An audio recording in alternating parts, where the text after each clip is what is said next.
नमस्ते। कभी सोचा है कि हमारे आसपास की हर चीज, मतलब ये हवा जिसमें हम सांस लेते हैं, ये पानी जो हम पीते हैं, हमारी मेज, यहाँ तक कि रात में दिखने वाले तारे भी आखिर किस चीज से बने? आज हम इसी बुनियादी सवाल की गहराई में उतरने वाले हैं, यानी पदार्थ, या जिसे हम मैटर कहते हैं, उसकी दुनिया में। और हमारे पास जो स्रोत हैं वो हमें पदार्थ की बिल्कुल शुरुआती बातों से लेकर उसके कुछ बहुत ही हैरान करने वाले और जटिल रूपों तक ले जाते हैं। हाँ, ये एक सफर है जो हमारे किचन से शुरू होकर ब्रह्मांड के किनारों तक जाएगा। बिल्कुल। और हमारा आज का मिशन इन वैज्ञानिक तथ्यों को दिलचस्प बनाना है। हम समझेंगे कि पदार्थ की 5 अवस्थाएं क्या हैं, मिश्रण कैसे काम करते हैं, और ये भी जानेंगे कि दूध, धुंध और जेली जैसी रोजमर्रा की चीजों के पीछे का विज्ञान क्या है। तो चलिए शुरू करते हैं। चलिए इसकी परतें खोलते हैं। तो सबसे आसान सवाल से शुरू करते हैं, ये पदार्थ है क्या? स्रोत कहते हैं कि कोई भी वस्तु जो जगह घेरती है और जिसमें वजन द्रव्यमान होता है वो पदार्थ है। लेकिन इसे समझने के लिए वैज्ञानिकों ने इसे 2 मुख्य हिस्सों में बांटा है, शुद्ध और अशुद्ध। बिल्कुल। और ये शब्द सुनने में जितने सीधे लगते हैं, विज्ञान में इनका मतलब थोड़ा गहरा है। शुद्ध पदार्थ का मतलब है कि उसमें एक ही तरह के कण हो। इसे भी हम 2 स्तरों पर समझ सकते हैं। ओके। पहला है तत्व, यानी एलिमेंट। ये पदार्थ के वो बुनियादी लेगो ब्लॉक्स हैं जिन्हें किसी भी रासायनिक तरीके से और छोटे टुकड़ों में नहीं तोड़ा जा सकता। जैसे कि सोना या लोहा। हाँ, सोना, लोहा, हाइड्रोजन, ऑक्सीजन, ये सब तत्व हैं। ठीक है, तो तत्व हुए हमारे बिल्डिंग ब्लॉक्स। लेकिन जब ये ब्लॉक्स एक खास तरीके से जुड़ते हैं, जैसे हाइड्रोजन के 2 और ऑक्सीजन का 1 ब्लॉक मिलकर पानी बनाते हैं, तो उसे विज्ञान में क्या कहते हैं? क्या वो भी शुद्ध ही माना जाएगा? बहुत अच्छा सवाल है। हाँ, वो भी शुद्ध ही माना जाएगा, लेकिन उसे हम यौगिक या कंपाउंड कहते हैं। अच्छा। जब 2 या 2 से ज्यादा तत्व एक निश्चित अनुपात में, एक फिक्स्ड रेशियो में रासायनिक रूप से जुड़कर एक नया पदार्थ बनाते हैं, तो वो यौगिक कहलाता है। पानी यानी H2O इसका सबसे बेहतरीन उदाहरण है। ओके। आप दुनिया में कहीं से भी पानी लें, उसमें हमेशा हाइड्रोजन और ऑक्सीजन का अनुपात 2.1 ही रहेगा, और वे एक मजबूत रासायनिक बंधन, एक केमिकल बॉन्ड से जुड़े होंगे। समझ गया। तो शुद्ध का मतलब या तो अकेला बिल्डिंग ब्लॉक यानी तत्व, या फिर उन ब्लॉक से बनी एक तयशुदा संरचना, मतलब यौगिक। एकदम सही। लेकिन हमारे आसपास की ज्यादातर चीजें तो ऐसी नहीं होती। हवा में कई गैसें हैं, या पीतल के बर्तन में भी 2 धातुएं मिली होती हैं। तो वो क्या हुई? उन्हें हम कहते हैं मिश्रण या मिक्सचर, जो कि अशुद्ध पदार्थ का वैज्ञानिक नाम है। मिश्रण में 2 या 2 से ज्यादा पदार्थ किसी भी अनुपात में मिले होते हैं, लेकिन उनके बीच कोई केमिकल बॉन्ड नहीं होता। वो बस एक ही जगह पर एक साथ मौजूद होते हैं। अच्छा, मतलब बस साथ में रखे हुए हैं, जुड़े नहीं हैं। हाँ बिल्कुल। जैसे पीतल जो तांबे और जस्ते को पिघलाकर मिलाने से बनता है, वो आपस में कोई नया यौगिक नहीं बनाते, बस एक दूसरे में घुल मिल जाते हैं। ये तो बहुत साफ हो गया। तो अब हम ये तो समझ गए कि चीजें किस चीज से बनी हैं, पर वो किस रूप में मौजूद हैं ये भी तो जरूरी है। हम सबने स्कूल में पदार्थ की 3 अवस्थाओं के बारे में पढ़ा है, ठोस, द्रव और गैस। Solid, liquid, gas. हाँ, ठोस का आकार और आयतन निश्चित, द्रव का आयतन निश्चित पर आकार बर्तन वाला, और गैस तो पूरी तरह आजाद है, ना निश्चित आकार ना आयतन। हाँ, और इन अवस्थाओं का फर्क सिर्फ उनके कणों की व्यवस्था में है। ठोस में कण कसकर एक दूसरे से बंधे होते हैं, एक क्रिस्टल की तरह।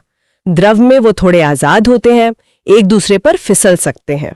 और गैस में तो कण इतने दूर और ऊर्जा से भरे होते हैं कि वो बस इधर उधर भागते रहते हैं। लेकिन यही कहानी में एक दिलचस्प मोड़ आता है।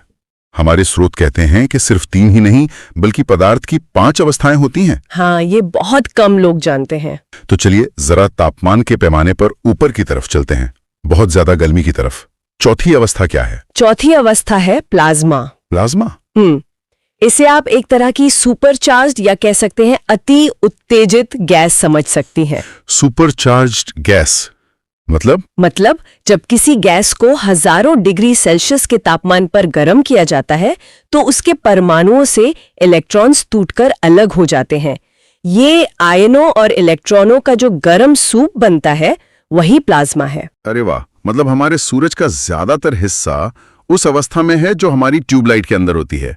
ये सोचने का एक बिल्कुल नया तरीका है। हाँ, और दिलचस्प बात यह है कि प्लाज्मा ब्रह्मांड में पदार्थ की सबसे आम अवस्था है। हमारा सूरज और अरबों दूसरे तारे वो मुख्य रूप से प्लाज्मा से ही बने हैं। और पृथ्वी पर?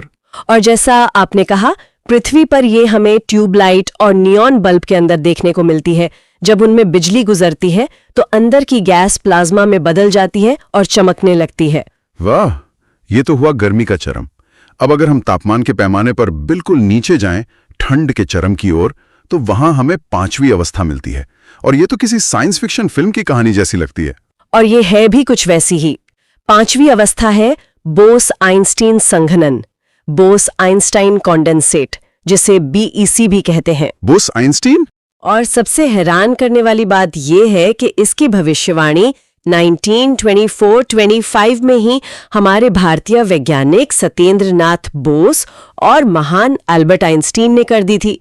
उन्होंने सिर्फ गणित के आधार पर यह बता दिया था कि पदार्थ की ऐसी अवस्था मौजूद हो सकती है। सिर्फ कागज पर? मतलब उन्होंने इसे देखा नहीं था, बस अंदाजा लगाया था। बिल्कुल, सिर्फ थ्योरी। लेकिन उनकी भविष्यवाणी को हकीकत में बदलने में 70 साल लग गए। 70 साल? हाँ, 1995 में एरिक कॉर्नेल, कार्ल वाइमन और वॉल्फगैंग कैट्रल ने इसे प्रयोगशाला में सफलतापूर्वक तैयार किया और इस असाधारण उपलब्धि के लिए उन्हें 2001 में भौतिकी का नोबेल पुरस्कार भी मिला। तो ये बनता कैसे? ये तब बनता है जब किसी बहुत ही कम घनत्व वाली गैस को परम शून्य यानी एब्सोल्यूट जीरो, जो होता है -273.15 डिग्री सेल्सियस, उसके बिल्कुल करीब तक ठंडा किया जाता है। और उस तापमान पर होता क्या है? यहीं पर विज्ञान का जादू है। इतने कम तापमान पर सारे परमाणु अपनी ऊर्जा खो देते हैं और अपनी अलग अलग पहचान भी। वो सब मिलकर एक हो जाते हैं और एक विशाल सुपर एटम की तरह व्यवहार करने लगते हैं। एक सुपर एटम? हाँ, ये सिर्फ पदार्थ की एक नई अवस्था नहीं है, ये क्वांटम फिजिक्स को हमारी आंखों के सामने सच होते देखने जैसा है। जिन नियमों को हम सिर्फ परमाणुओं के अंदर काम करते हुए सोचते थे, BEC उन्हें एक बड़े दिखाई देने वाले पैमाने पर ले आता है। वाह! और ये भविष्य में सुपरकंडक्टर्स और क्वांटम कंप्यूटिंग जैसी तकनीकों के लिए दरवाजे खोल सकता है। तो हमने पदार्थ के 2 चरम देखे, तारों का अत्यधिक गर्म प्लाज्मा और परम शून्य पर बना BEC। लेकिन हमारे रोजमर्रा के जीवन में तो पदार्थ इन अवस्थाओं के बीच ही बदलता रहता है, जैसे बर्फ का पानी बनना। पर कभी-कभी तो पदार्थ बीच की अवस्था को छोड़ ही देता है ना? जैसे घर में रखी नैफ्थलीन की गोलियां, वो पिघलती नहीं, सीधे गायब हो जाती हैं। आपने बिल्कुल सही पकड़ा। उस प्रक्रिया को ऊर्ध्वपातन या सब्लिमेशन कहते हैं। सब्लिमेशन? हाँ, ये वो प्रक्रिया है जिसमें कोई ठोस पदार्थ बिना द्रव अवस्था में आए सीधे गैस में बदल जाता है। पूजा में इस्तेमाल होने वाला कपूर इसका सबसे अच्छा उदाहरण है। जब आप उसे जलाते हैं या खुला छोड़ देते हैं तो वो पिघलता नहीं, बल्कि सीधे गैस बनकर उड़ जाता है। ठीक है, ये तो हुई अवस्थाओं की बात। अब वापस मिश्रणों पर आते हैं। हमने बात की थी कि पीतल एक मिश्रण है, लेकिन जब हम पानी में नमक घोलते हैं, वो भी तो एक मिश्रण है। पर ये दोनों बहुत अलग तरह के दिखते हैं। कैसे? नमक पानी में गायब हो जाता है, पर पानी में रेत डालें तो वो साफ साफ दिखती है। सही, यहीं पर मिश्रणों का अगला वर्गीकरण आता है, समांगी मिश्रण या होमोजेनियस मिक्सचर और विषमांगी मिश्रण या हेट्रोजेनियस मिक्सचर। ओके, होमोजेनियस और हेट्रोजेनियस। हाँ, इनके नाम में ही इनका मतलब छिपा है। सम यानी समान और विषम यानी अलग अलग। तो समांगी मिश्रण वो हुआ जिसमें सब कुछ एक समान रूप से घुल मिल जाए और आप उसके अलग अलग हिस्सों में फर्क न कर पाए, जैसे पानी में घुली चीनी। एकदम सही। समांगी मिश्रण में घटक पूरी तरह से एकसार हो जाते हैं। आप चम्मच से घोल का ऊपरी हिस्सा चखें या निचला, मिठास एक जैसी होगी। और विषमांगी मिश्रण इसका ठीक उल्टा है, जिसमें घटक अलग अलग रहते हैं और उन्हें आसानी से देखा जा सकता है। हाँ, जैसे पानी में तेल या कीचड़ वाला पानी। चलिए इन मिश्रणों की दुनिया में थोड़ा और गहरा उतरते हैं। समांगी मिश्रण को ही विलयन या सॉल्यूशन भी कहते हैं, सही कहा ना मैंने? हाँ, विलयन एक समांगी मिश्रण ही है। इसके 2 हिस्से होते हैं, विलय सिल्यूट यानी वो चीज जो घुल रही है, जैसे नमक। हाँ, और विलायक सॉल्वेंट यानी वो चीज जिसमें घोला जा रहा है, जैसे पानी। विलयन की सबसे बड़ी पहचान उसके कणों का आकार है। वो इतने ज्यादा छोटे होते हैं, 1 नैनोमीटर से भी कम, कि उन्हें सबसे शक्तिशाली माइक्रोस्कोप से भी नहीं देखा जा सकता। और इसीलिए जब हम नमक वाले पानी में टॉर्च की रोशनी मारते हैं तो हमें रोशनी का रास्ता नहीं दिखता, वो बस आर पार निकल जाती है। बिल्कुल, क्योंकि कण इतने छोटे हैं कि वो प्रकाश को फैला नहीं पाते। वैसे स्रोत में सांद्रता या कॉन्सेंट्रेशन की गणना का भी जिक्र है, पर उसे गणित में उलझाने के बजाय ऐसे समझ सकते हैं कि चाय कितनी मीठी है ये उसकी सांद्रता पर निर्भर करता है। जितनी ज्यादा चीनी उतनी ज्यादा सांद्रता। बस ठीक है, तो ये हुआ विलयन जो एकदम घुला मिला है, और दूसरा चरम हुआ कीचड़ वाला पानी जिसे हम निलंबन या सस्पेंशन कहते हैं। इसके कण बड़े होते हैं, आंखों से दिखते हैं, और अगर थोड़ी देर छोड़ दें तो नीचे बैठ जाते हैं। पर क्या इन दोनों के बीच में भी कुछ है, कुछ ऐसा जो थोड़ा धोखेबाज हो? और यहीं पर सबसे आकर्षक चीज आती है। इन दोनों के बीच की अवस्था को कोलोइड कहते हैं। ये दिखने में तो विलयन जैसा समांगी लगता है, पर असल में ये एक विषमांगी मिश्रण होता है। एक मिनट, ये तो विरोधाभासी लगता है। मतलब अगर हम उसे अलग अलग नहीं देख सकते तो वो विषमांगी कैसे हुआ? क्या इसका मतलब यह है कि हमारी आंखें धोखा खा रही हैं? हाँ, एक तरह से कह सकते हैं कि हमारी आंखें धोखा खा रही हैं। कोलाइड का राज भी उसके कणों के आकार में छिपा है। इसके कण बिलियन के कणों से बड़े होते हैं, लेकिन निलंबन के कणों से छोटे। ओके। ये इतने छोटे होते हैं कि गुरुत्वाकर्षण से नीचे नहीं बैठते, लेकिन इतने बड़े जरूर होते हैं कि वो प्रकाश के साथ कुछ खेल कर सकें। इन्हें साधारण फिल्टर पेपर से छानकर अलग भी नहीं किया जा सकता। और इसी खेल को टिंडल प्रभाव कहते हैं। सही पकड़े हैं। मुझे याद है बचपन में गांव में घर के अंदर जब रोशनदान से धूप आती थी तो लगता था जैसे हवा में लाखों हीरे तैर रहे हैं। उस रोशनी का पूरा रास्ता दिखाई देता था। तो वो असल में टिंडल प्रभाव था। बिल्कुल वही। वो हवा में मौजूद धूल के कण जो एक कोलाइड बनाते हैं, प्रकाश की किरण को फैला देते हैं, यानी स्कैटर कर देते हैं, जिससे उस किरण का रास्ता हमें साफ साफ दिखाई देने लगता है। और हमारे आसपास कोलॉइड के अनगिनत उदाहरण है ना? अनगिनत। दूध इसका सबसे बेहतरीन उदाहरण है। दूध? पर वो तो बिल्कुल एक जैसे सफेद दिखता है। पर है नहीं। दूध असल में पानी में वसा मतलब फैट और प्रोटीन के कणों का कोलाइड है।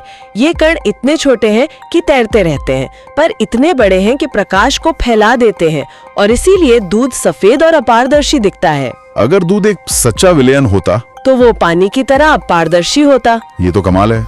मतलब कोहरा, शेविंग क्रीम, जेली, पनीर, मक्खन, कीचड़, स्रोत के मुताबिक ये सभी कोलाइड हैं। हाँ, और सब अलग अलग तरह के। जैसे कोहरा या बादल, वो गैस यानी हवा में द्रव यानी पानी की बूंदों का कोलाइड है। धुआं गैस में ठोस का, कार्बन के कणों का। हाँ, शेविंग क्रीम द्रव में गैस का कोलाइड है, और जेली या पनीर एक ठोस के जाल में द्रव का कोलाइड है। ये अपने आप में एक पूरी दुनिया है जो हमें दिखाती है कि पदार्थ कितने अलग अलग तरीकों से मिल सकते हैं। तो इन सब का क्या मतलब है? हमने पदार्थ की एक बहुत ही साधारण परिभाषा से शुरुआत की और प्लाज्मा और बोस-आइंस्टाइन संघनन जैसी 5 अवस्थाओं तक पहुंचे। फिर हमने मिश्रणों की दुनिया में गोता लगाया और विलयन, निलंबन और कोलाइड की उस जटिल दुनिया को समझा जो दूध के सफेद होने और धुंध के छा जाने के पीछे का विज्ञान है। ये हमें दिखाता है कि हमारी रोजमर्रा की दुनिया आणविक स्तर पर, मॉलिक्यूलर लेवल पर कितनी अविश्वसनीय रूप से जटिल और सुंदर है। सही बात है।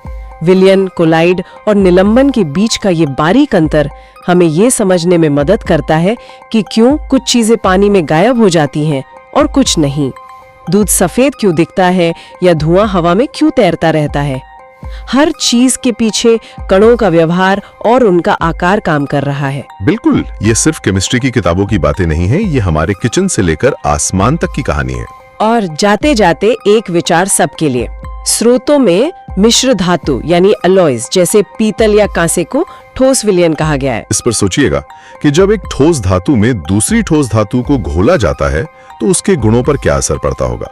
लोहे में थोड़ा से कार्बन मिलाकर उसे स्टील बनाना या चांदी में थोड़ा तांबा मिलाकर उसे स्टर्लिंग सिल्वर बनाने की प्रक्रिया उसे केवल एक मिश्रण बनाने से कहीं ज्यादा कैसे बदल देती है। ये सिर्फ मिलाना नहीं है, ये 2 पदार्थों के परमाणुओं को एक दूसरे की संरचना में कैद करके एक बिल्कुल नया और बेहतर पदार्थ बनाना है।